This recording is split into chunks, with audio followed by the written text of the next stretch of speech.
I'm prepared to completely destroy Conor McGregor. And silence this whole damn crowd. Thank you for coming. The crowd isn't necessarily on your side. Is that going to affect you? Excuse me. The crowd isn't necessarily on your side. Is that going to affect you? I got no problems with that. I'm smiling ear to ear. Look, Philly's right here. Philadelphia's right here. Hey, you got problems? You talk to Philadelphia. Hey, where's my opponent? Where's my opponent? Where's he at?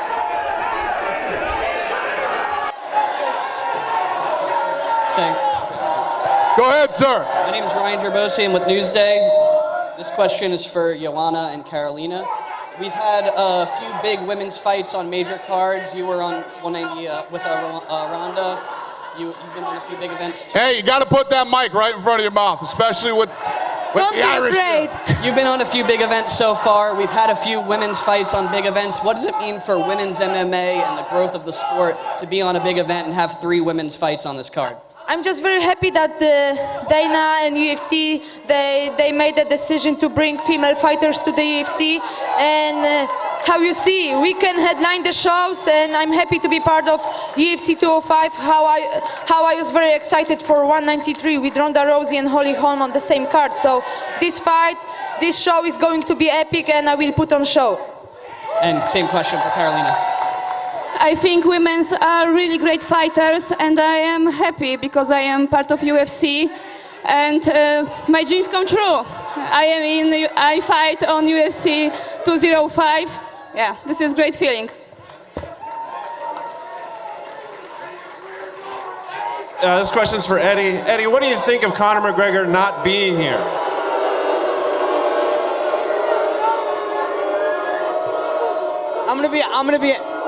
Honestly, I'm half Irish, right? I'm half Irish. I'm disappointed in the country of Ireland right now that this is their representative. This is your representative. Where is he? Where is he?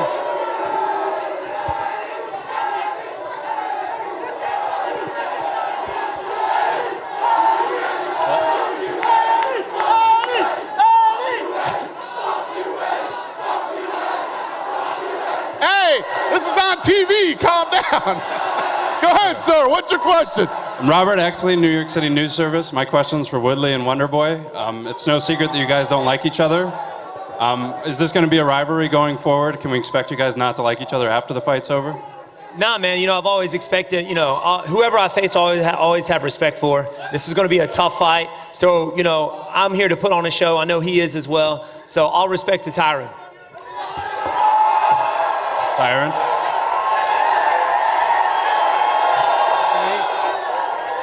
Man, I'm just here to make history.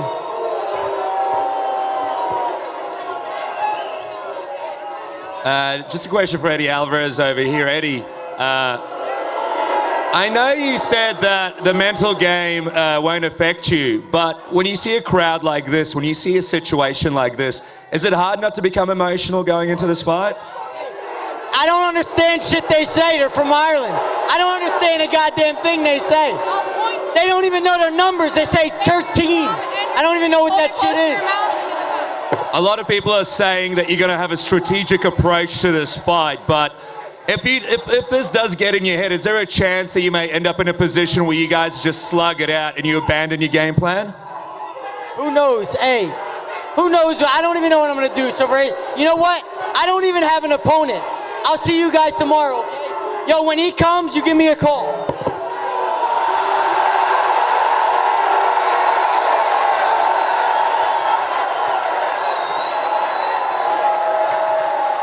Dan Shapiro from the Huffington Post. Question for Tyron Woodley. Tyron, you've continued to be the underdog according to the betting line going into most of your fights. Why is it, do you feel, that you haven't been getting the respect that you deserve as the champion? Let me let them finish up real quick. They over there lit. I don't worry about the rankings, man, or the underdog. I'm the world champion. People can have me as an underdog all they want. I go out there and I prove them wrong every single time. And on Saturday night, you have the opportunity to join the ranks of a lot of great combat greats like Muhammad Ali and Joe Frazier. Where do you think that this places you with a win over the Wonderboy? I think that puts me on the shelf with the best. You know, that's the most important part to me. Fighting the MSG, fighting where the greats fought at, going out there and putting on a dominant performance and making history. And then just one question for Dana. Dana, you've been with this company for 15 years. You've worked with these fighters for many years through many shows.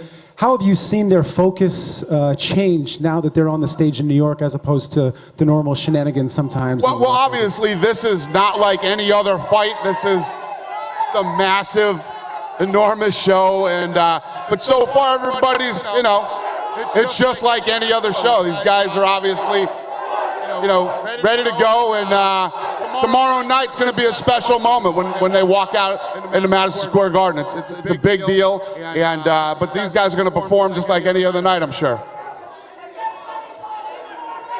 This question is for Tyron. Keith Creed, Fox Sports Radio. Tyron, it seems that since you've won the title, the fan appreciation hasn't been there, and you've done everything in your ability and your power to kind of convince them that you are a worthy champion. At what point do you say, you know what, to hell with it, I'm just gonna do me for me. If you like me, that's cool. If not, I'm still gonna beat everybody in my way. At the end of the day, I'm the same person. I'm the same person. Go ahead. Let's make a beat to it. Boo. Boo, boo, boo. Boo. Boo, boo, boo. Y'all going? Where y'all at? I thought y'all was booing. Let's make a beat to it. Because that's all I'm going to do Saturday night. I'm going to make a beat. I'm going to beat this boy like a drum. And everybody that's booing is going to stand up and be applauding at the end of the day. Dana, this question. Dana? Yes. Over here. Sorry, I'm distracted. Yes. Conor, I'm not even going to be quiet so Dana can speak. Conor isn't Straight here up. yet. Eddie just left. Does this piss you off at all? Conor's here. He's here. He's coming. No. No, it doesn't piss me off. You know, this is fighting, man. It's wacky, crazy. It's a crazy business. Have you started to think maybe tell Conor the wrong time for these things, maybe a half hour earlier? Yeah, but he'd see it on the internet anyway, and he'd know, so there's no getting around it. He's here.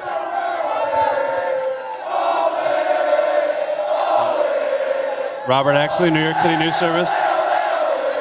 Go ahead. I had a question for Eddie, but he walked out. So do you have any plans for Nick Diaz in the near future? Plans for Nick Diaz? No, nothing yet. No, there's no fights lined up for Nick Diaz. 209? Will 209 be in Stockton? That's the next one.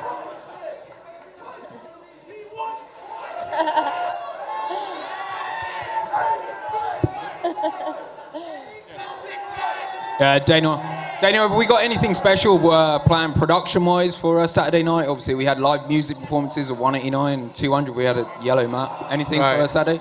No live performances on Saturday. What about Conor now? We got 3 title fights on Saturday and a stacked card full of nasty dudes. You know, this is the biggest, most stacked card we've ever done. When you have 3 title fights, there's only so much time in a pay-per-view window.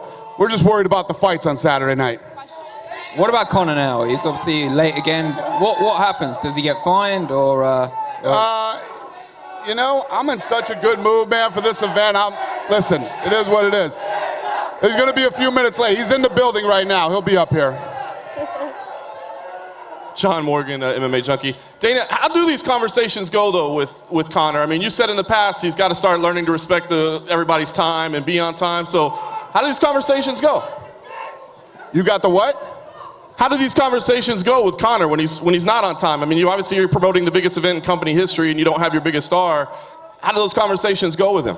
He's going to be here. He'll be here. How do these conversations go? He'll be here. He's coming. Hey, Dana. It's Pete Hoffman with WFAN. How you doing? Hey. You can see that the crowd is really into 205. Saturday can't come soon enough.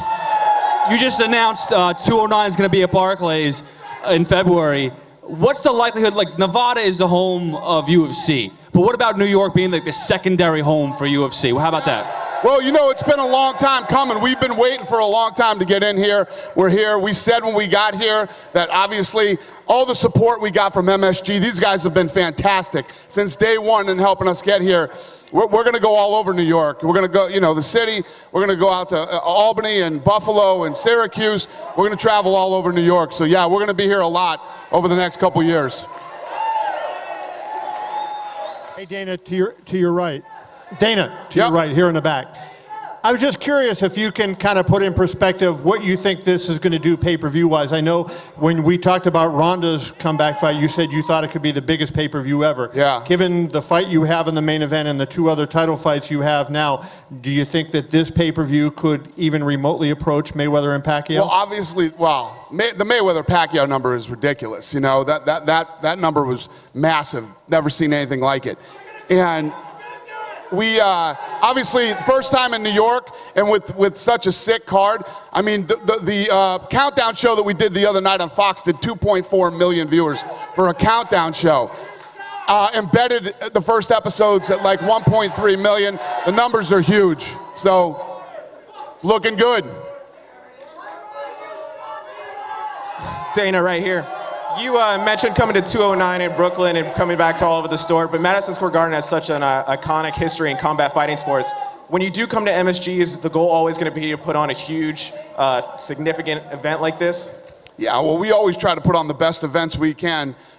You know, every time we do an event, it's all a matter of timing, who's injured, who's not, who's next, what's going on. There's a lot of factors that go into a card, but this build-up for New York's been so long and so big, and the first time at MSG, I just wanted to hit it out of the park for this one. And thank God, not only did you know, everything stay together. We lost Rashad, you know, and Tim Kennedy, but the card has pretty much stayed together, which lately is impressive for that to happen.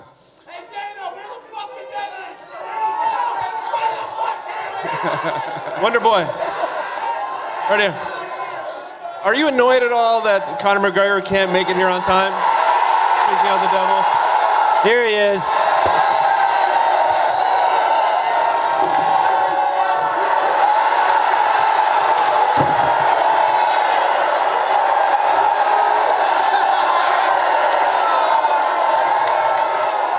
Sorry I'm late, I just don't give a fuck! Conor, this question's for you, Conor.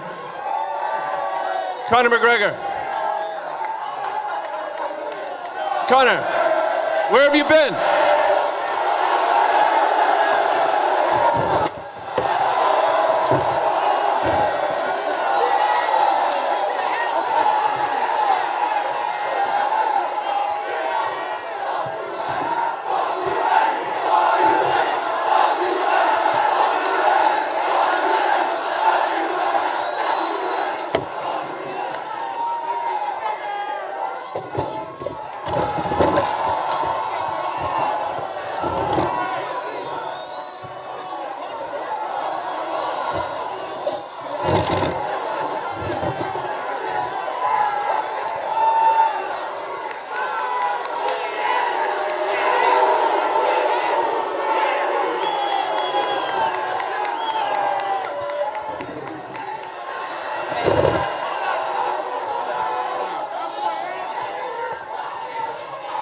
I wonder how much a chair would have cost me.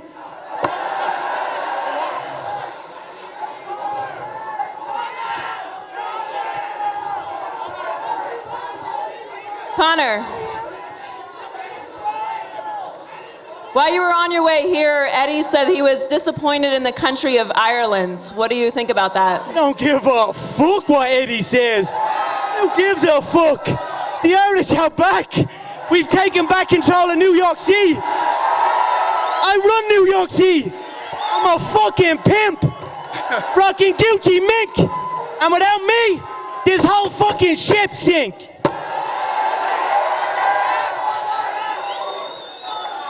Robert X. Just had a 5-round battle with Nate Diaz in a short turnaround. Are you ready for this fight? I'm fresh, ready to go. I look forward to it. I'm gonna shut this man up. Trust me on that.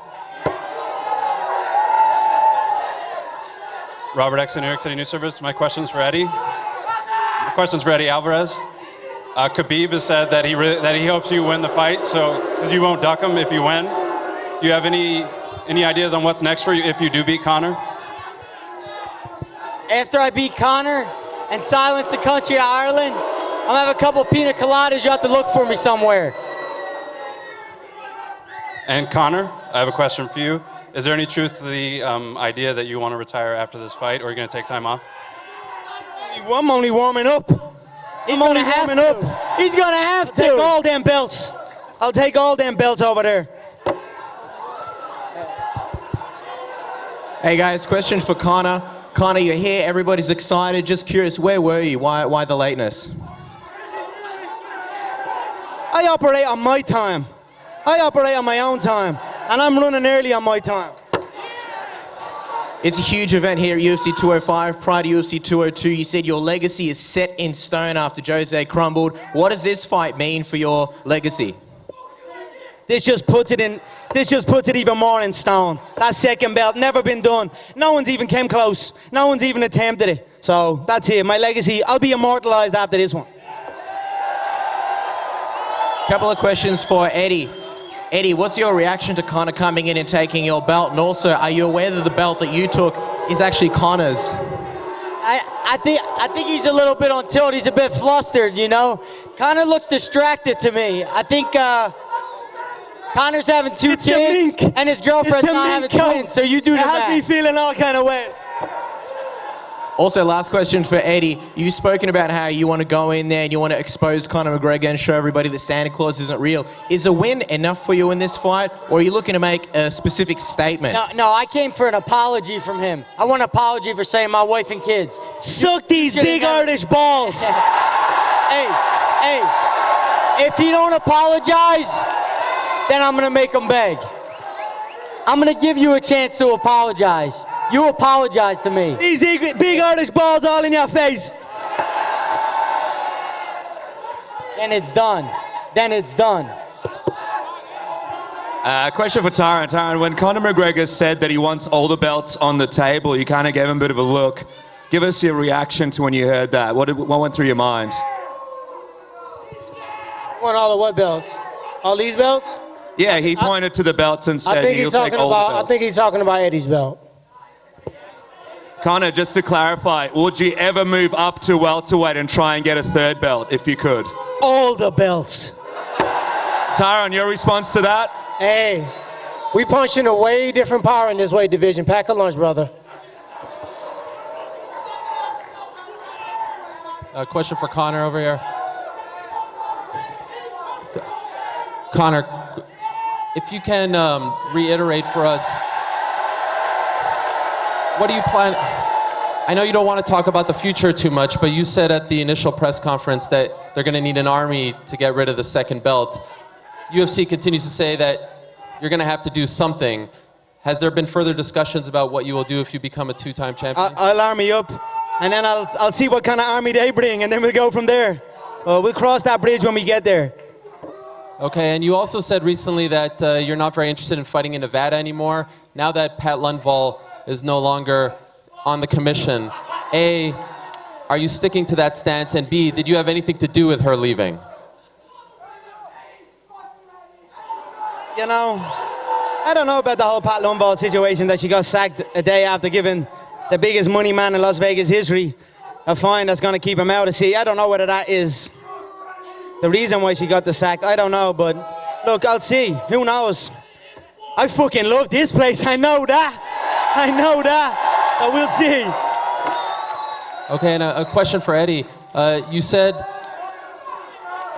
not that long ago that, you know, when you were coming up, you had a board in your house about things that you dreamed of. You know, your family put up their favorite toys, a new kitchen. You wanted the $1 million fight. A, are you confident that you're going to get that in this fight? And B, what does this represent, considering you've been dreaming about this moment for so long? I'm just glad to be at MSG, glad to be at home, glad to have the opponent I have in front of me. I'm blessed right now. I'm blessed, man. I'm at the top of the world.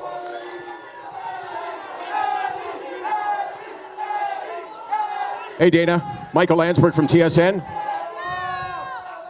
Conor, I wanted to ask you, Dana got between the two of you. You grabbed the chair, It's easy. Needed one. Because he fucking needed one. That's why. Okay, so you see me grab a chair? I didn't see you grab a chair. That's all I had. Okay, hold on one sec. So Conor, if Dana's not there, what are you gonna do? Not a fucking thing. Bounce it off his fucking head. Dana, I know the WWE has dealt with chair shots. Are they allowed? Chair shot would be very bad. I didn't hear what he said. Very bad. Chair shot would be very bad. There's no way they can find me for that. And how about you, Eddie? If he comes across, are you going to get it on right now? What's that? Yeah, we're going to fight. Look, I came to New York to fight. We're going to fight. Whenever he's ready, we're going to fight. Nobody's getting across. Well, I got my man. I was about to say, you're a little late with your man there. Was that staged?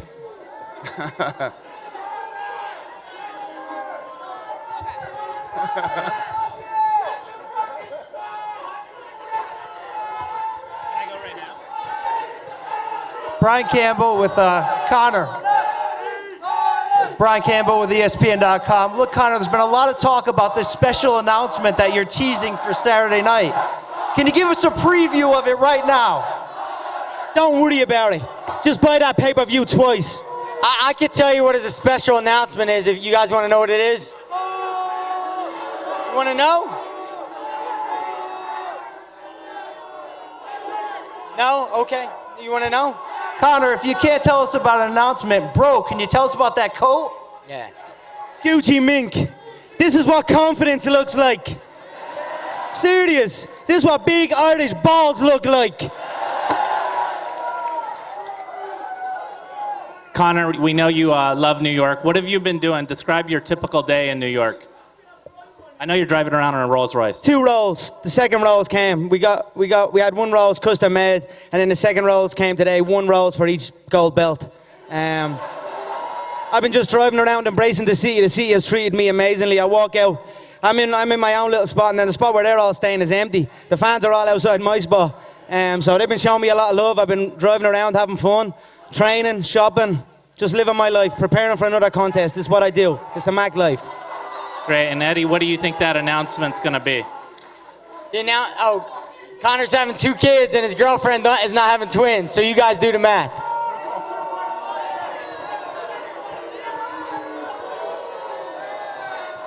Ahmad here from WWP. The notorious Conor McGregor, Mr. Mac. What are you predicting for this fight? You knew it was coming. I predict I rearrange his face. He's too easily hit. Through all the talk and through all everything else, he can be hit too easily. It's happened to him his whole career. And when you're talking about somebody with the precision I have, I'm gonna hit him. He's gonna fall. Maybe if his toughness holds up, he'll survive. But then his face will begin to be rearranged. So that's what I predict. What round, Conor? Again, I think 1 round. If he can hold out and he can drag it into the trenches, I'll take my hat off to him. But he'll never be the same after if that is the case. Isaac Feldman with WFN, CBS Sports Radio. Once again, Dana, thank you for bringing the UFC to Madison Square Garden, man. Thank you. So, Conor, I don't know if you heard, UFC 209 is at the Barclays Center in Brooklyn.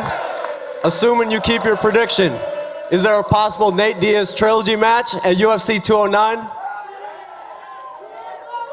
Possibly. Who knows? But I'm the most active guy up here, and that's a fact. So, we'll see. All right, Tyron. T. Wood. What's up, man?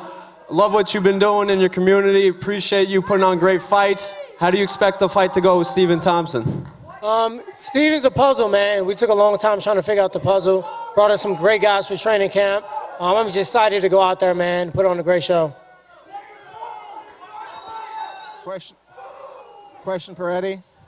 Go ahead, sir. Eddie over here, down the cameras. Mark LaMonica from Newsday. You've been working with Mark Henry now. Tell me, what is it about it that's been clicking with him? What makes it working click? with him a week. He's working with him 2 weeks. Look, Mark's the best coach in the game. 2 weeks he's training with him. This guy got 2 jiu-jitsu coaches. Nobody knows why. But Mark's the best in the game, bar none. No one's better. And on Saturday night, our preparation, our plan is set. The execution is upon you all. and you're all about to see it. What about the Black Zillions? What happened with them? Were they not good enough, or what happened with that? No, exactly.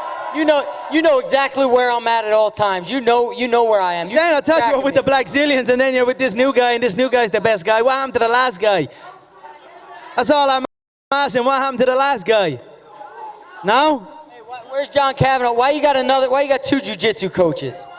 Why you got two? I've one jiu-jitsu coach and many training partners. That's a good one, but I've been with my coach since day one. Shit's that bad. You've been with your coach 2 weeks. Your coach is an author. He's an author of a book. Best-selling book. We do it all. We do it all. It's a bestseller. When I learn, baby. Go ahead, sir.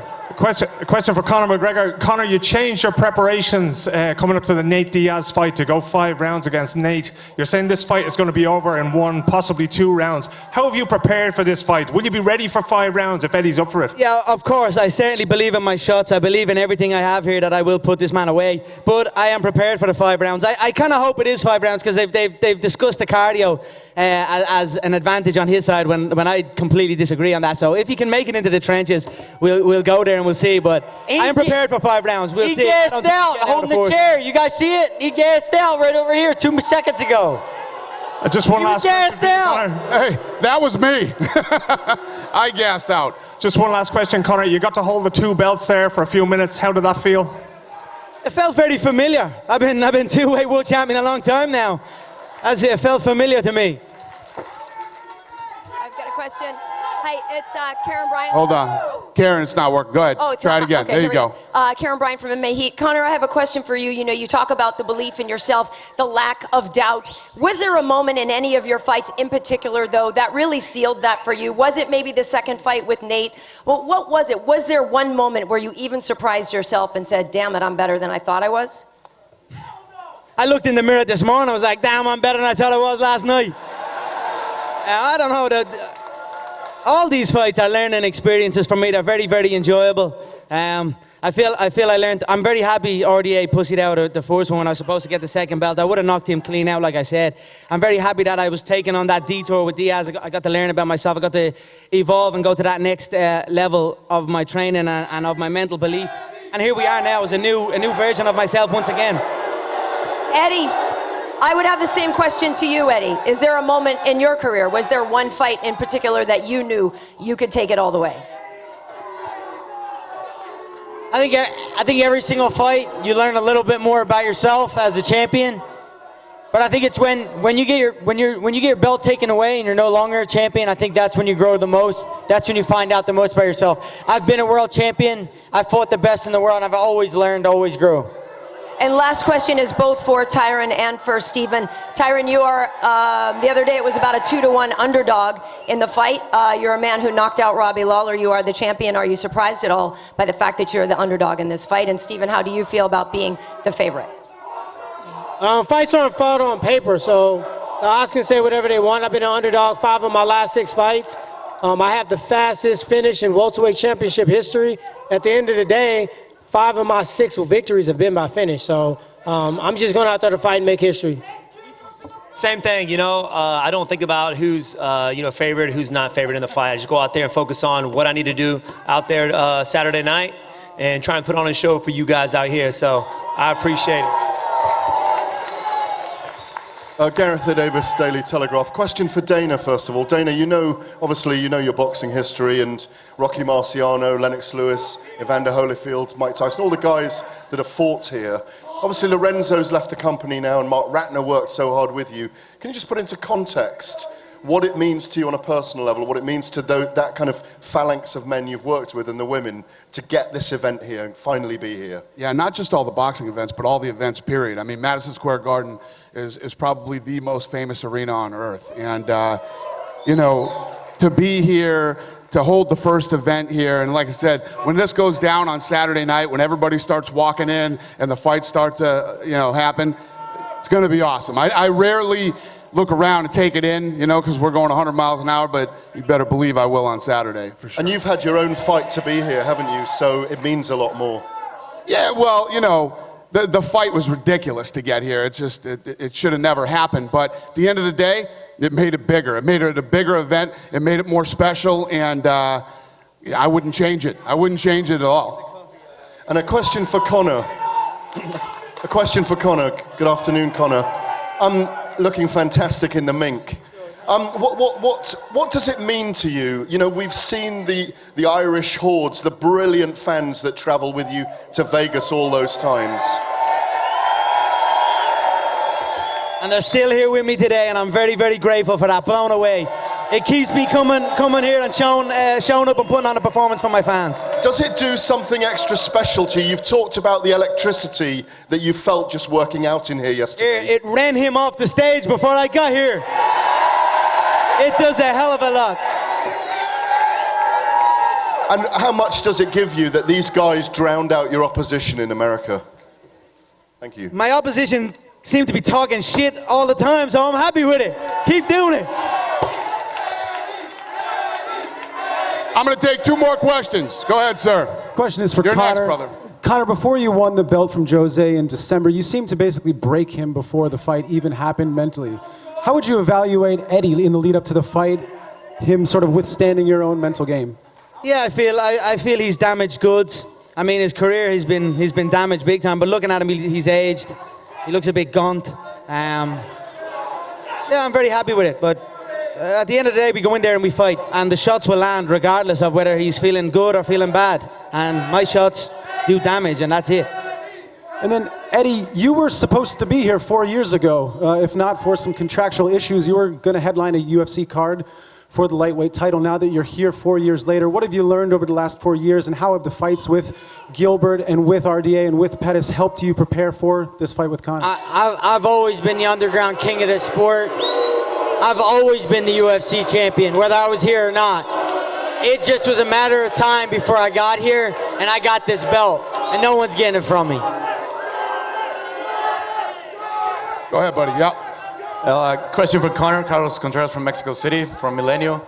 Conor, if you manage to achieve your goal of having the 2 belts, and you said you're going for the whole belts in the table, would you like to go to the 170 next, or to defend 145 or 155?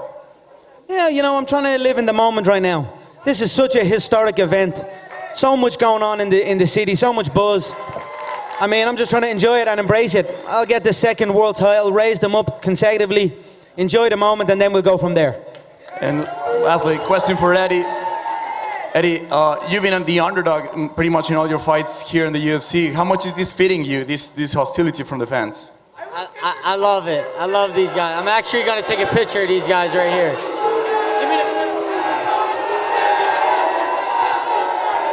I love you guys. Sad group of people right there. Thank you. All right, so we're gonna rip this stuff out of here. Gonna square these guys off for photo ops. Listen, I can't thank you enough, New York. We're finally here. Saturday night's gonna be awesome. Thank you.